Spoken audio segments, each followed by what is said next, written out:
Merhaba arkadaşlar, Gurbette Bir Kadın kanalına hoş geldiniz. Dar gelen bu pantolonu nasıl genişletip yine kullanılabilir hale getirdik, onu bu videoda görebilirsiniz.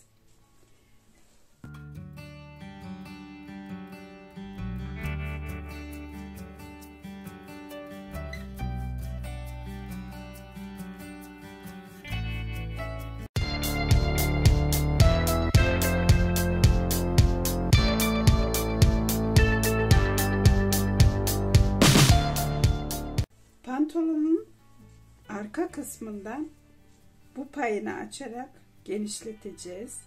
Gördüğünüz üzere yaklaşık 3-4 santim gerekiyor. O nedenle buradaki payı açarak bunu gerçekleştireceğiz. İlk önce buradaki dikişi sökmekle işe başlıyoruz. Artık siz nasıl sökersiniz bilmiyorum. Böyle ucu sivri bir makas alarak mı, yoksa kesici bir alet kullanarak mı sökersiniz bilmiyorum. Eğer makasla sökmek isterseniz böyle birkaç santim aralıklarla çıtlatarak arkasından ipi çekeceğiz ve böylelikle kolay bir şekilde sökmüş olacağız. Bu arkasındaki ipliği çekince kolay bir şekilde sökülecek.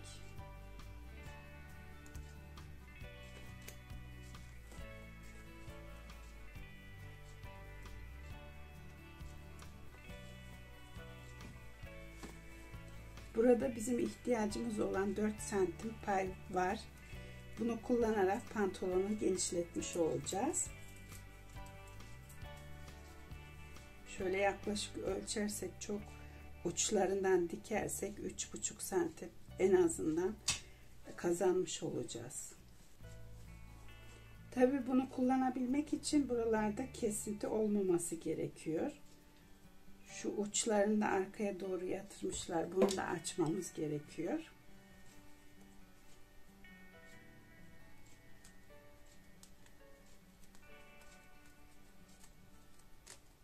Pantolona zarar vermeden söküyoruz.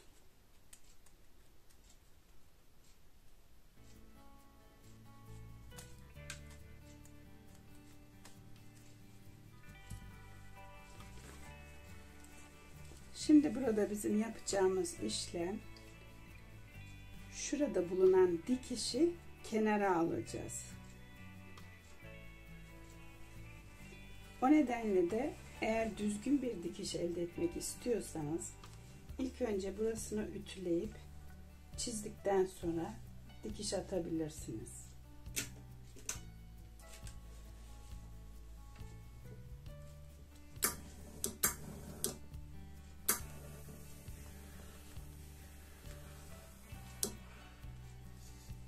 Daha rahat çalışmak için pantolonun tersine çeviriyorum.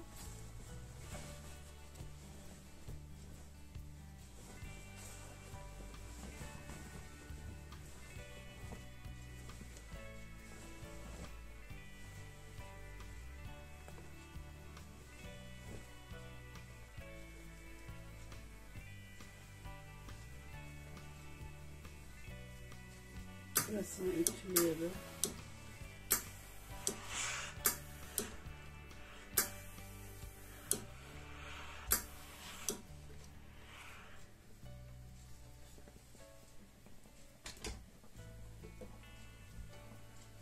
Belli ki zaten burada yaklaşık şöyle tam 3,5 santimlik bir kumaş var. Yani altını ve üstünü hesaplarsak şu bel kısmına bir düzgün bir çizgi çekelim ilk önce. Çünkü pantolonu düz tutmak imkansız. Her tarafını sökmediğimiz için bel kısmına bir çizgi çektim. Daha sonra da aşağı kısmına, böyle şu kısımda, aşağı kısmında, alt kısmında bitecek şekilde bir çizgi çekiyorum.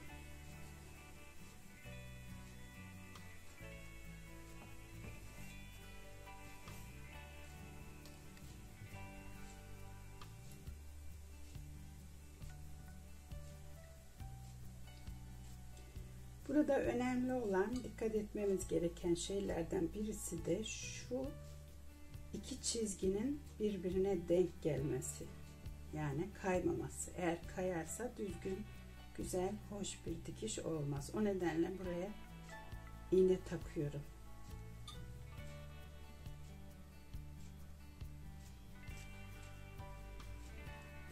Ve makinenin başına geçip bu çizginin üzerinden bir dikiş atıyorum. Evet, makinamıza uygun ipliği ve iğneyi taktık. Şimdi o çizmiş olduğumuz çizginin üzerinden dikiyoruz arkadaşlar.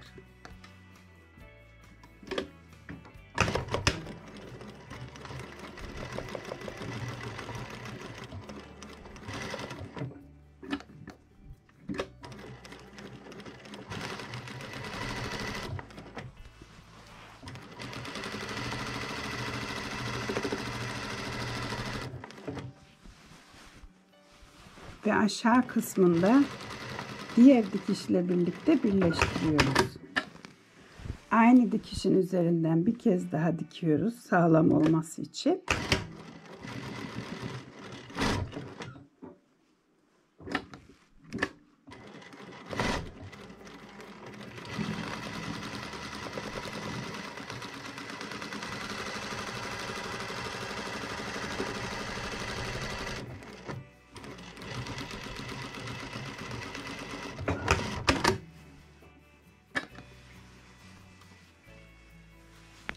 Ve şimdi eski dikişi söküyoruz.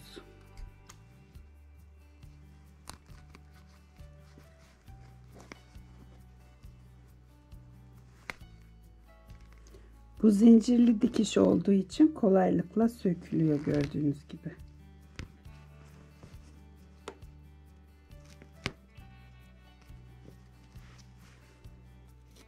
Arkasındaki ipliği de çekersek daha rahat sökülür.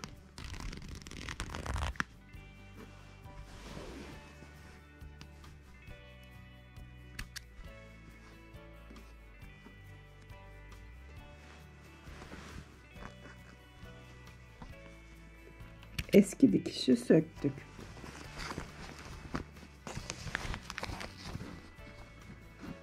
Şimdi ilk önce ütüyle bu payı yanlara açacağız. Sağa sola açacağız. Eğer ütü kolunuz varsa pantolonu ütü koluna geçirirseniz daha rahat ütülersiniz. Ütü kolunuz yoksa eğer pantolonu düzüne çevirir.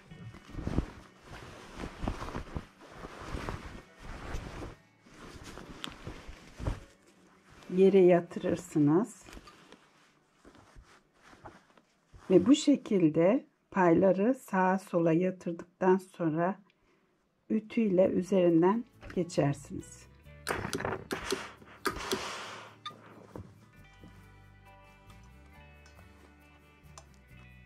Burada pay çok az olduğu için tabi zorlanıyoruz ütülerken.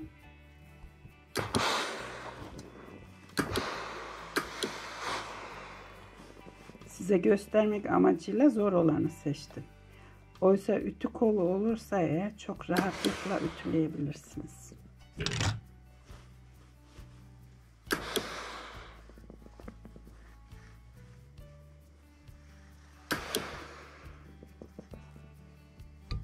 Evet.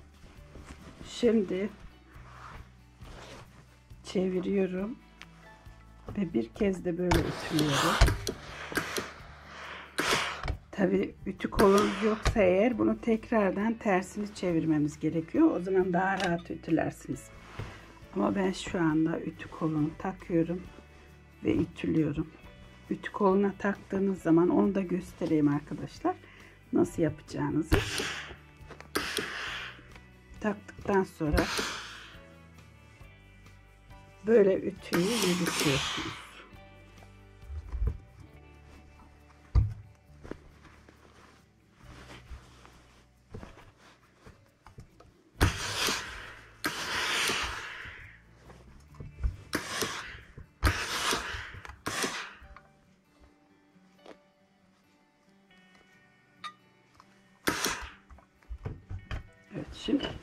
düzünden ütüleyelim.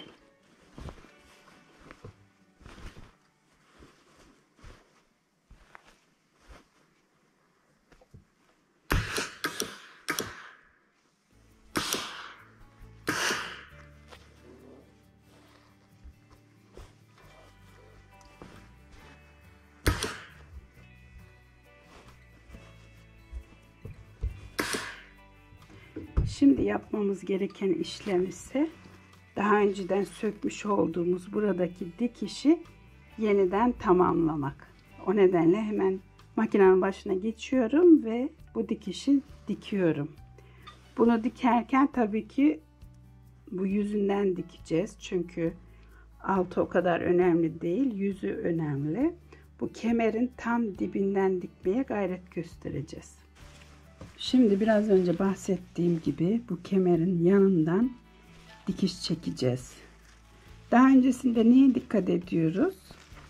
Ütü esnasında bu pantolonun payının yukarıya doğru, yani kemere doğru yatmış olması önemli. Eğer öyle olmazsa buradaki dikişi zorlanırız. Bu dikişi iki türlü yapabiliriz arkadaşlar. Eğer istersek bu kemer köprülerini sökeriz. Öyle daha rahat dikilir. Ancak herkesin makinası bunu dikmeyebilir. Burası biraz kalın olduğu için. O nedenle sökmeden nasıl dikebiliriz onu göstereceğim. Burada dikili olan yerden başlıyorum ve yavaş yavaş makinamı yürütüyorum.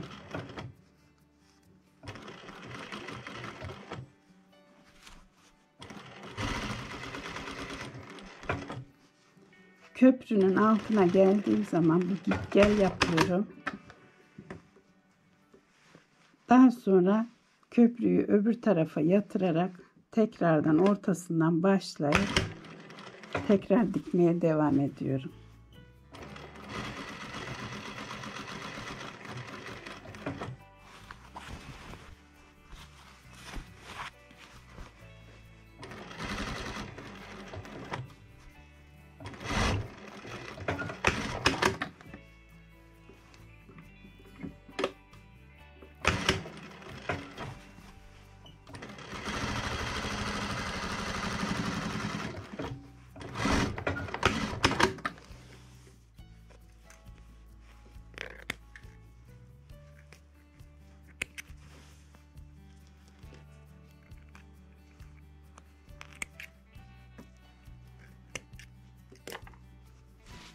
Evet, dikiş işlemimiz bitti.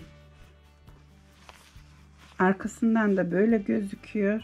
Gördüğünüz üzere orijinali gibi oldu. Böylece videomuzun sonuna geldik arkadaşlar. Umarım yararlı olmuştur. Başka videolarda görüşmek üzere. Hoşça kalın. Abone olup like atmayı, fikirlerinizi yorumlarda belirtmeyi unutmayın. Hoşça kalın.